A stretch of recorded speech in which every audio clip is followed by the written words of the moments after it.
Mesquita on top of the killer 100% here by Juliana Miller. Wow. And a great reaction there from Bia. And now Juliana throwing strikes up from the bottom. Lands a nice left hand. That's the back Sitting leg. back to the heel hook.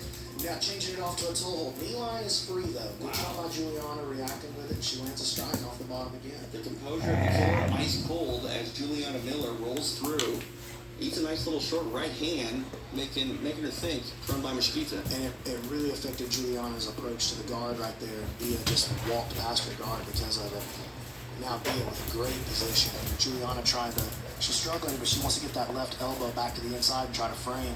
Her right arm's way out of position here. She's going to have to find something to do with it. As long as Bia keeps lifting Juliana's left arm there, she's going to be continuously struggling to get off her back. And here goes Bia trying to step over. Hey, Jane. To the mount. Now the gift wrap, and she's going to look a strike from here. Short little right hand, landed by Mesquita. You mentioned that gift wrap position. She bailed on the gift wrap. That's all right. Go for the far wrist control.